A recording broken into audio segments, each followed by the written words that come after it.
आधा फसाना। बद्रीनाथ धाम के बारे में हम सब जानते हैं, लेकिन जो नहीं जानते वो ये कि बद्रीनाथ धाम के बारे में हिंदू पुराणों में एक बहुत ही चौंकाने वाली भविष्यवाणी की गई है।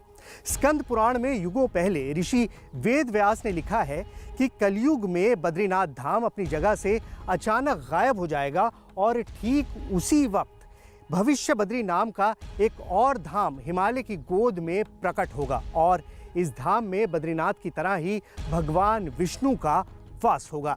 आप ये जानकर हैरान रह जाएंगे कि ऋषि वेद व्यास ने भविष्य बद्री की जिस जगह होने की भविष्यवाणी की थी, ठीक उसी जगह पर एक नया धाम सामने आ रहा है। एक पत्थर पर, एक चट्टान पर भगवान का अक्स उभर रहा है और ऐसा लग रहा है कि वो सारी घटनाएं हो रही हैं जो बद्रीनाथ धाम की स्थापना के वक्त हुई थी। तो आइए चलते हैं, आज हिमालय की गोद में उस धाम को तलाशना शुरू करते हैं।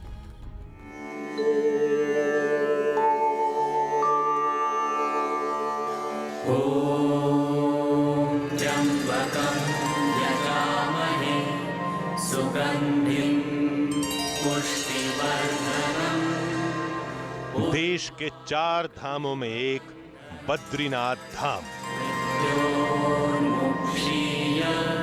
भगवान बद्री नारायण के धाम के तौर पर हम केवल इसी मंदिर को जानते हैं, लेकिन क्या आपको मालूम है कि हिमालय की गोद में एक और बद्रीनाथ धाम है। वक्त के साथ ये बद्रीनाथ धाम एक दिन गायब हो जाएगा। यहां रखी भगवान विष्णु की प्रतिमा उसी दूसरे बद्री धाम में प्रकट होगी, जिसका नाम है भविष्य बद्रीनाथ। तब लोग भगवान बद्री के दर्शन के लिए उसी भविष्य बद्री नारायण धाम जाएंगे। यकीन नहीं होता ना? हमने भी इस दावे को सिरे से खारिज कर दिया था, लेकिन बरसों से धर्म ग्रंथों का अध्ययन कर रहे कुछ धर्माचार्यों के मुताबिक ये दावा नहीं बल्कि एक भविष्यवाणी है जो युगों पहले पुराणों में लिख दी गई थी। स्कंद पुराण और नारद संहिता के मुताबिक एक वक्त धरती पर बड़ी प्राकृतिक आपदा आएगी। उस आपदा से बड़ा प्राकृतिक बदलाव होगा, जिसकी वजह से नर और नारायण पहाड़ आपस में जुड़ जाएंगे। फिर बद्रीनाथ धाम जाने का रास्ता हमेशा के लिए बंद हो जाएगा। तब भगवान बद्रीनाथ के दर्शन भविष्य बद्रीनाथ नाम की एक जगह पर होंगे, जहां पर भगवान बद्री की मूर्ति अपने आप प्रकट होगी।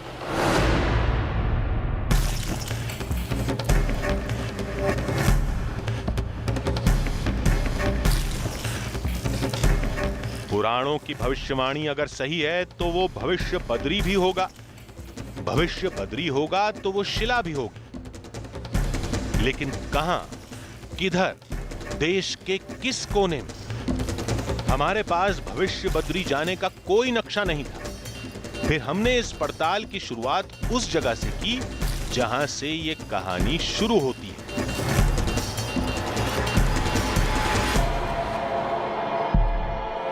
आपने अगर जीवन में 4 धाम यात्रा की होगी तो आप पहचान गए होंगे कि मैं इस वक्त कहां पर मौजूद हूं। जी हाँ, मैं इस वक्त मौजूद हूं बद्रीनाथ धाम पर। नमस्कार, मेरा नाम सुहेल है और जब भी हम 4 धाम यात्रा की बात करते हैं, यानी जगन्नाथपुरी, रामेश्वरम, द्वारका और बद्रीनाथ धाम, तो यात्रा का अमूमन आखिरी पड़ाव यही बद्रीनाथ धाम होता है। लेकिन आज हम जिस यात्रा की शुरुआत कर रहे हैं वो शुरू तो यहाँ से होती है, लेकिन ख़त्म होती है भविष्य बद्री पर।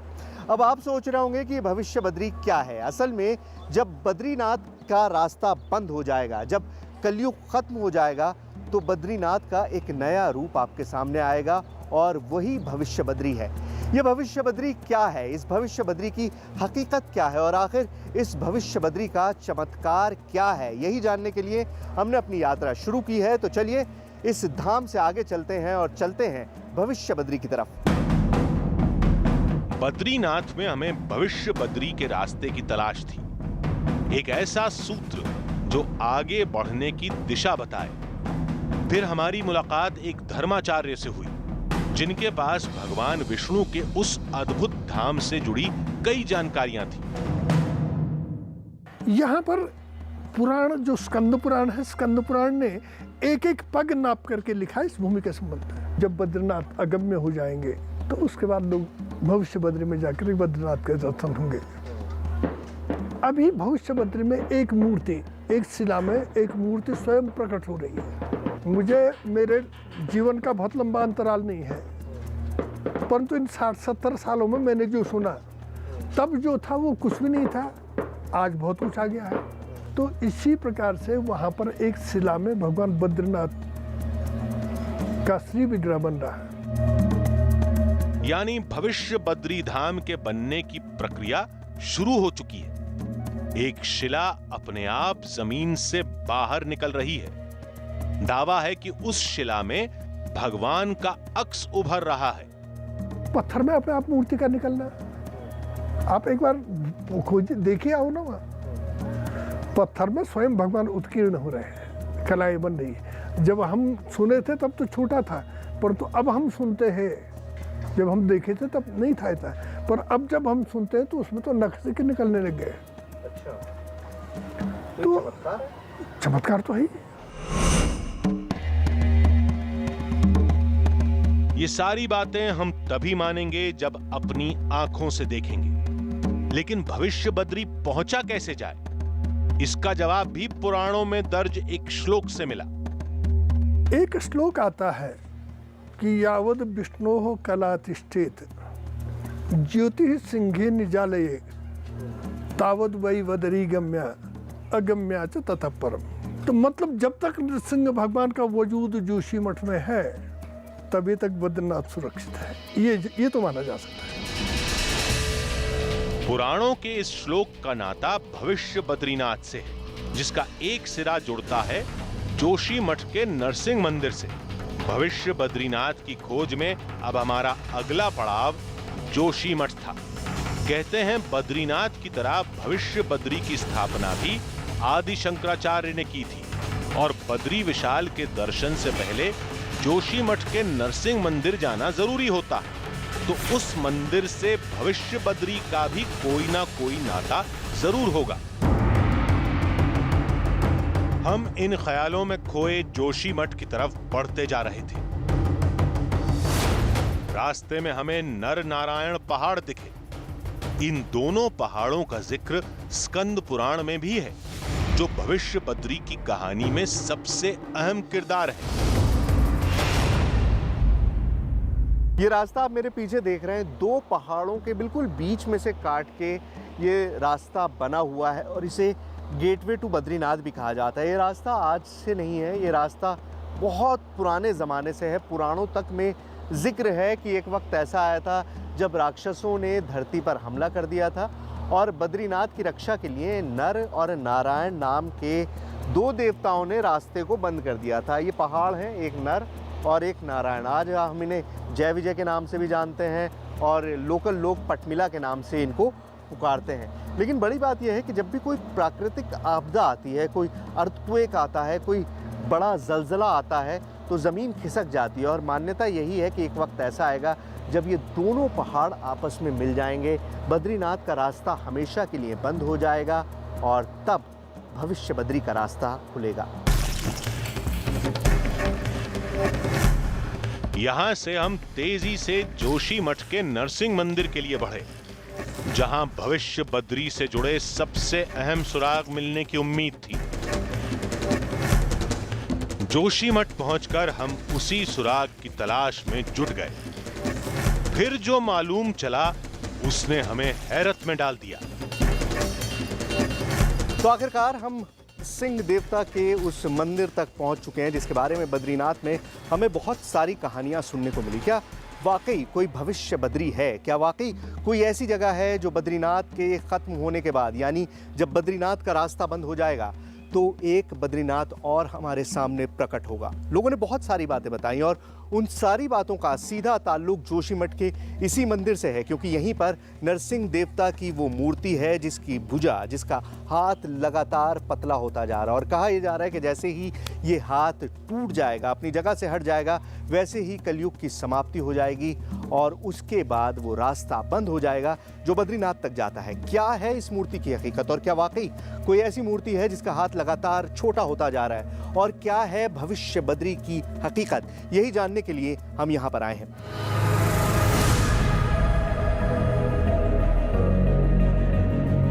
हम नरसिंह देव की उस मूर्ति को देखना चाहते थे, उसे कैमरे में कैद करना चाहते थे, लेकिन मंदिर के गर्भगृह में कैमरा अंदर ले जाने की इजाजत नहीं मिली। फिर पुजारी ने बताया कि मूर्ति की कलाई अब बाल जितनी पतली हो चुकी है। वज्रासन में भगवान यहाँ पर बैठे हुए हैं, तो दूसरा हाथ भगवान का बिल्कुल सामान्य है, और क्योंकि हम रोज अभिषेक करते हैं, ये हमें सौभाग्य है परमात्मा की कृपा से। तो वो हाथ दूसरा जो है बिल्कुल बाल के नोक के बराबर जो है, नीचे जो भगवान एक जांग जो है जमीन में से रखी हुई है, उस पर जो है हाथ बिल्कुल पतला है, बिल्कुल बारीक के नोक के बराबर। तो हम वहाँ पर सावधानी से भगवान का अभिषेक भी करते हैं, और एक मन में एक भाई जैसे भी रहता है, कहीं खंडित ना हो जाए। अब कोई इसे माने या न माने, लेकिन जोशीमठ के लोग नरसिंह देव की इस कहानी में बहुत यकीन रखते हैं। उत्तराखंड में आई हर आपदा को पुराणों की उस भविष्यवाणी से ही जोड़कर देखा जाता है। और ऐसा लग रहा है कि जिस प्रकार के प्रकृति अपना देख रही है, केदारनाथ आपदा से लेकर के इस प्रकार की रोज आपदा, मई में हमने कभी ऐसा देखा नहीं था। इस प्रकार की आपदा कभी कभी संदेह होता है कि क्या भविष्य बद्री का मार्ग अब खुलने ही वाला है। यानी हमारा अंदाजा सही निकला। पुराणों में गुम उस भविष्य बद्रीनाथ का रास्ता इसी जोशीमठ से निकलता है, लेकिन किधर, किस दिशा में? जोशीमठ के बारे में आपको मैं बताऊं, जोशीमठ एक तरह से हिमालय का दिल है और सारे रास्ते यहीं से निकलते हैं गढ़वाल से। हमको जाना है तपोवन। तपोवन यहाँ से 15 किलोमीटर दूर है और तपोवन पहुंचकर हमें अपनी अगली मंजिल का पता चलेगा, भविष्य बद्री का रास्ता पता चलेगा। वो रास्ता जो पैदल है, मुश्किल है, लेकिन भविष्य बद्री तक हमको लेकर जाएगा। आखिर जैसे तैसे हम रिंगी गांव पहुंच गए, जहां हमें भविष्य बद्रीनाथ का पहला बोर्ड दिखा। तो बद्रीनाथ का रास्ता तो आपने देखा होगा, लेकिन जो अब मैं आपको इस वक्त दिखा रहा हूं आपने कभी पहले नहीं देखा होगा। ये रास्ता है भविष्य बद्री का। जब कलयुग खत्म हो जाएगा, जब बद्रीनाथ का रास्ता बंद हो जाएगा, तो आप किस रास्ते पर आएंगे? इसी रास्ते पर आएंगे जनाब। यही है रास्ता भविष्य बद्री का। और यहाँ से सीढ़ियाँ शुरू होती हैं, उसके आगे चढ़ाई है। क्या मिलेगा इस रास्ते में पता नहीं है, लेकिन कोशिश यही है कि इस सफर को हम पूरा जरूर करेंगे। हम अपनी मंजिल से महज 7 किलोमीटर दूर थे, जिसके बाद दिखेगा भविष्य का वो बद्रीनाथ जिसका जिक्र पुराणों में, ग्रंथों में, लेकिन हकीकत में उसे चंद स्थानीय लोगों के अलावा किसी ने नहीं देखा। कैसा होगा भविष्य का वो बद्रीनाथ और कैसा होगा उसका चमत्कार?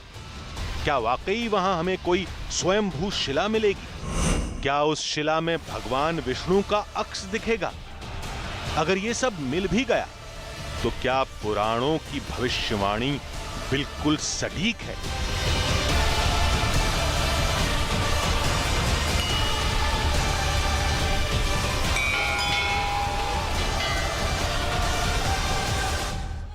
भविष्य बद्रीनाथ अब ज्यादा दूर नहीं था, लेकिन अभी भी हमारा दिल उस भविष्यवाणी को मानने के लिए तैयार नहीं था। हमें लग रहा था कि कहीं ऐसा तो नहीं कि गांव वालों ने सिर्फ गांव को मशहूर करने के लिए ये सारा दावा फैला दिया हो, पर्यटकों को बढ़ावा देने के लिए इस कहानी को हवा दी जा रही हो। लेकिन एक मुश्किल चढ़ाई के बाद जब हम आखिरकार उस धाम तक पहुँचे, तो जो हमारी आंखों के सामने था उस पर यकीन करना बहुत मुश्किल था। हमने बहुत सारी ऐसी घटनाएं देखी जिनका जिक्र ना तो स्कंद पुराण में था और ना ही नारद संहिता में।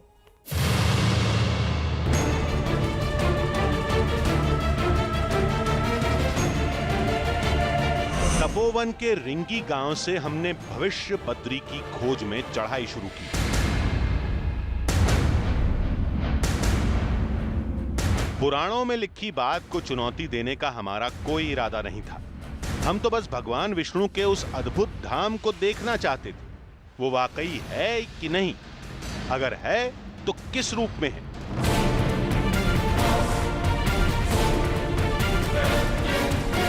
सात किलोमीटर की चढ़ाई में फिलहाल तो मौसम साथ दे रहा था, लेकिन ऊंचाई पर बादलों का मिजाज बदलते वक्त नहीं लगता।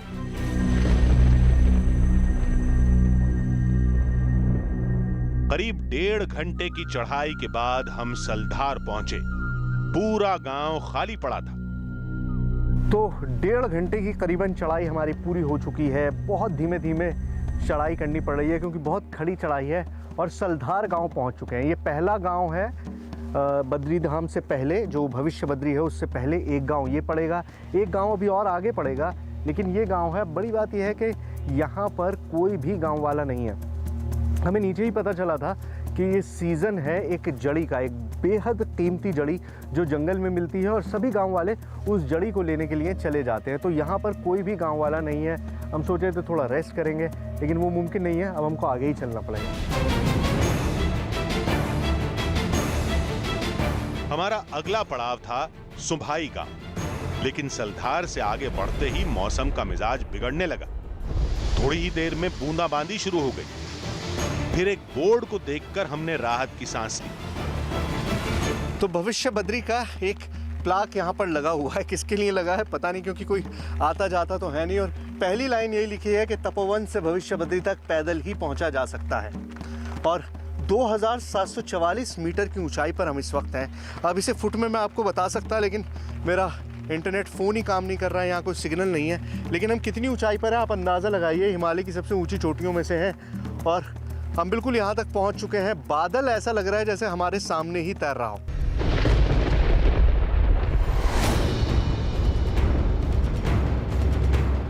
बारिश तेज होने पर हमें एक घर में आसरा लेना पड़ा। फिर मौसम साफ होते ही मंजिल की तरफ बढ़े। लेकिन सवाल यह है कि अगर वाकई भविष्य बद्री है तो क्या पुराणों में लिखी भविष्यवाणी भी सही होगी? क्या एक दिन ऐसा भी आएगा जब बद्रीनाथ धाम के रास्ते बंद हो जाएंगे? तब लोग बद्री विशाल के दर्शन के लिए इन्हीं रास्तों से गुजरेंगे। तो पिछले 3.5-4 घंटे की जो हम चढ़ाई कर रहे थे, उसके बाद फाइनली मंजिल दिखाई देने लगी है। वही सुबाई गांव है और उससे थोड़ा सा ऊपर अगर आपको पहाड़ दिखाई दे रहे होंगे तो वहाँ पर है वो बद्री धाम जिसकी तलाश में हम आए हैं। भविष्य बद्री बर्फ़ से ढका हुआ पूरा पहाड़ और बर्फ़बारी हो रही है, लगातार दिखाई दे रहा है। और सुबाई गांव के अंदर अब हम, शाम तो हो ही चुकी है, तो सुबाई गांव में ही देखेंगे आसरा कहाँ से मिलेगा। और इसी गांव के लिए आए थे। अब वक्त बीत चुका है, ऊपर तो नहीं चढ़ पाएंगे, लेकिन यहाँ रुकने की कोशिश करते हैं। आइए। सुंभाई गांव में हमें रात गुजारने के लिए आसरा मिल गया। हम लोग सुबह निकले थे, लेकिन बारिश की वजह से पहुंच अब पाए हैं। अच्छा। और भविष्य बद्री जाना है हमको। सर आज तो नहीं जा पाओगे आप। हाँ। आज आप यहीं रुक जाओ। आप हमारे अतिथि हो आज के लिए। हाँ। कल के लिए आपका प्लान। आज मौसम भी खराब है। सुबह हमने गांव में भविष्य बद्रीनाथ को लेकर कुछ लोगों से बात की। यहां भी उस स्वयंभू शिला की कहानी सुनने को मिली, लेकिन एक अलग अंदाज में। तो शिला एकदम ऐसी थी, चट्टान एकदम प्लेन। इस हाथ पे अगर माला डाले तो नहीं टिकेगी, अगर छेद करना पड़ता भी टिकेगी। तो मेरे देखे देखे भगवान उसके नीचे जहाँ पर भगवान निकल रहे कुंड है, वहाँ पर जल आता है। अब भगवान बीचों बीच उभर के आ रही। पहले तो प्लेन था, ऐसा पत्थर प्लेन था, कपड़े नहीं टिकते थे, माला नहीं टिकती थी। अब भगवान बीचों बीच अपने स्वयंभू प्रकट हो रही है। किसी ने उस पर कोई हथियार नहीं लगाया, अपना आप। हमारे देखे देख भगवान काफी बड़े हो गए। माला 8-10 माला टिक सकती है। लेकिन हम उस समय चौंक पड़े जब उस धाम से जुड़ी चमत्कार की एक कहानी के बारे में सुना। कहते हैं सुनसान जंगल के बीच उस धाम में शाम होते ही कुछ अजीब सी हरकतें होती हैं। यहाँ पे देखे तब तक एकदम प्रकाश हो रहा है और घंटी शंख बज रहे हैं, शंख घंटी की आवाज़ आ रही है, ढोल नगाड़े की आवाज़ आ रही है। उन्होंने सोचा भाई कोई मंदिर पे है। वो आए मंदिर में, देखा यहाँ कुछ नहीं, ना उजाला ना कुछ, कम से कम मतलब 50 मीटर आगे से उन्होंने तो वहाँ पर पूरा प्रकाश देखा है।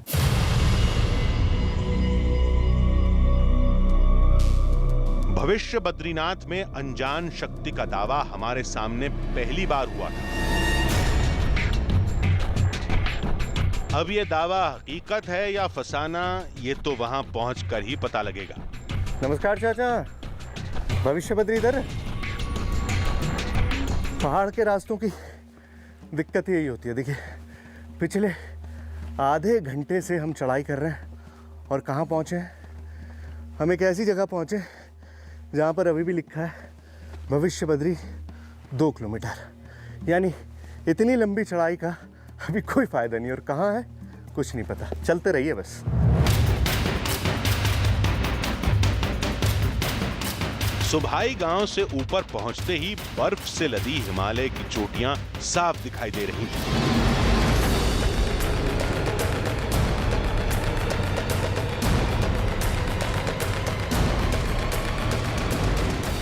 पिछला माइलस्टोन सही निकला। करीब 2 किलोमीटर की चढ़ाई के बाद भविष्य बद्रीनाथ धाम का गेट नजर आने लगा।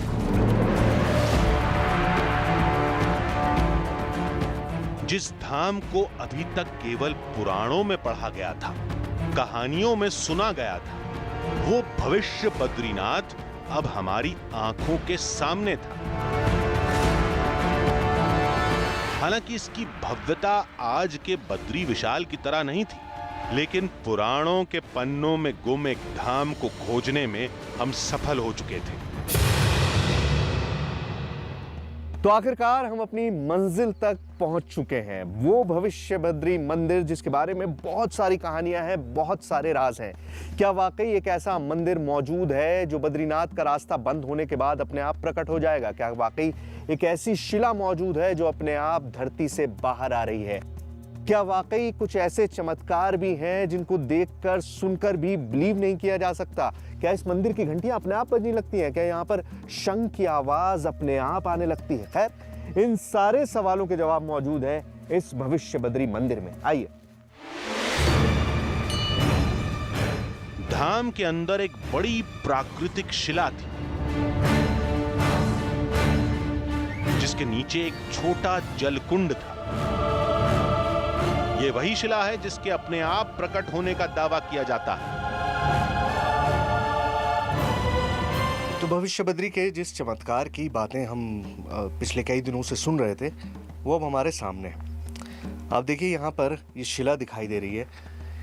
अब जैसा कि मैंने सुना था, अब मुझे पता नहीं, जैसा भी लोगों ने बताया कि शिला पहले बिल्कुल प्लेन थी, यहाँ पर ये आकृति नहीं थी, और अब आप देख सकते हैं कि एक पूरी आकृति उभर कर सामने आ गई है।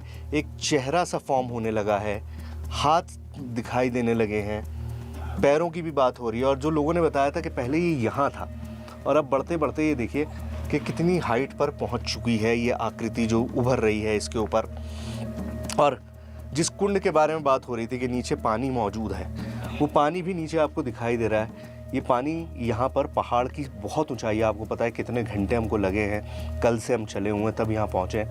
इतनी ऊंचाई पर ये पानी अपने आप यहाँ पर मौजूद है। ये पानी कोई डालता नहीं है इस कुंड के अंदर, ये पानी लगातार यहाँ पर बना रहता है। तो ये आकृति जैसा लोगों ने एक्सप्लेन किया था कि 50, 60, 70 साल पहले जब इस आकृति के बारे में पता चला था, इस जगह के बारे में पता चला था, तब ये इतनी प्लेन थी कि यहाँ पर कोई भी चीज़ डालते थे तो वो टिकती नहीं थी, वो नीचे गिर जाता था। आप माला नहीं पहना सकते थे, आप कोई कपड़ा नहीं रख सकते थे।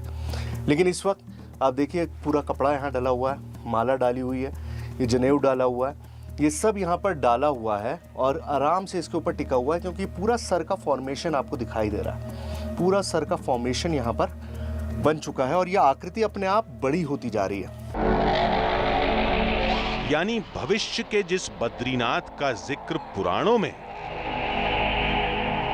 जिस शिला के बारे में ग्रंथों में लिखा है, जिसकी खोज में हम पिछले 2 दिन से पहाड़ों में भटक रहे थे, वो हकीकत में भी है और वो इस वक्त हमारी आंखों के सामने था।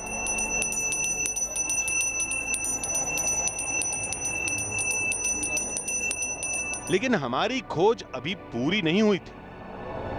अभी इस धाम में दैवीय शक्ति की पड़ताल करनी थी, जिसका दावा गांव वालों ने किया था और पुजारी ने भी उसे दोहराया। भगवान के मंदिर में कुछ दिखाई देता है, कभी कोई आवाज जैसी आती है यहाँ से, तो वो सुनाई देती है। क्या आवाज सुनाई देती है? जैसे यहाँ पे जैसे ये घंटी वगैरह बजती है, भगवान में शंख की जैसी आवाज, घंटी जैसी अपने आप जैसी ऐसे आवाज जैसी आती है यहाँ पे, जैसे जैसे कोई पंडित जी पूजा कर रहे हैं। अच्छा, यहाँ तो कोई होता नहीं है पूरे वक्त? होता तो नहीं है साहब यहाँ पे कोई। हाँ। जी, लेकिन शंख बजने लगता है, हाँ, घंटियां बजने शाम लगती है। के टाइम पे ऐसा होता है, संध्याकालीन टाइम पे यहाँ पे ऐसा पूजा पाठ की जैसी आवाज आने लगती है। पुजारी की बातों ने हमें उलझा दिया था। क्या इस धाम में किसी अनजान शक्ति का वास है जो हर शाम अपनी मौजूदगी का एहसास कराती है? इस पहेली को सुलझाने के लिए अब शाम होने का इंतजार था।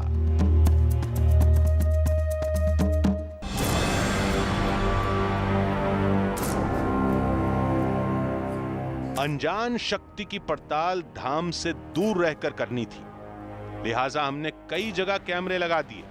पहला गोप्रो कैमरा हमने गर्भगृह के ठीक सामने लगाया, दूसरा मंदिर के मेन गेट के सामने। धाम में अगर कोई आता है तो इस कैमरे में जरूर कैद हो जाएगा। मंदिर में 2 जगह मैंने कैमरास लगाए हैं, एक बाहर लगाया है गेट को जो देख रहा है और एक अंदर लगाया है जो गर्भगृह को देख रहा है। और अब हम यहाँ से थोड़ी दूर जाकर बैठेंगे। जैसे मैंने बताया कि आवाज़ वहाँ नहीं आएगी, लेकिन वहाँ जाकर बैठेंगे और कुछ देर वेट करके देखते हैं कि क्या कुछ बदलाव होता है, कुछ रिकॉर्ड होता है और क्या कोई आवाज़ सुनाई देती है, तो वो करने की कोशिश करते हैं। चलिए। हम मंदिर के बाहर डेरा जमाकर बैठ गए। मंदिर के अंदर दोनों कैमरे लगातार रिकॉर्डिंग कर रहे थे। इस तरह चमत्कार का इंतजार करते करते करीब 2 घंटे का वक्त बीत गया, लेकिन हमें किसी तरह की आवाज सुनाई नहीं दी।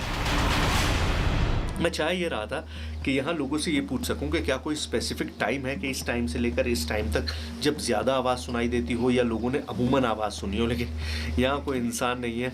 एक पंडित जी थे, वो भी बहुत देर पहले चले गए और हम यहाँ रुकना चाहते हैं, लेकिन अब ये मुमकिन नहीं है क्योंकि वेदर हमें इजाज़त नहीं दे रहा है। ठंड बहुत ज़्यादा है और जैसे जैसे रात गहरा रही है ठंड बढ़ती जा रही है।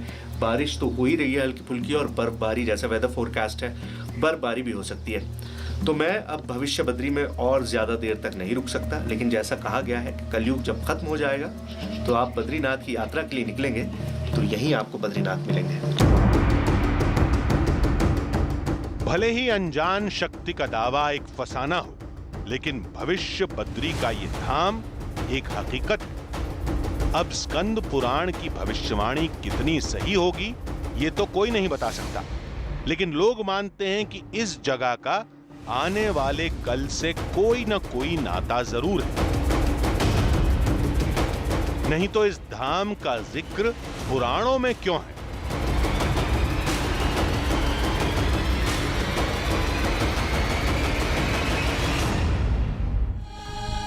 कहने वाले हजारों तर्क दे सकते हैं और पौराणिक भविष्यवाणियों को वैज्ञानिक आधार पर झुटला भी सकते हैं, लेकिन सवाल यह है कि ये सारे चमत्कार अगर महज वैज्ञानिक घटनाएं हैं तो इनका जिक्र युगों पहले पुराणों में क्यों हुआ? तो अगले हफ्ते फिर मिलेंगे एक नई कहानी के साथ जिसमें थोड़ा सच होगा, थोड़ा बहाना, आधी हकीकत, आधा फसाना।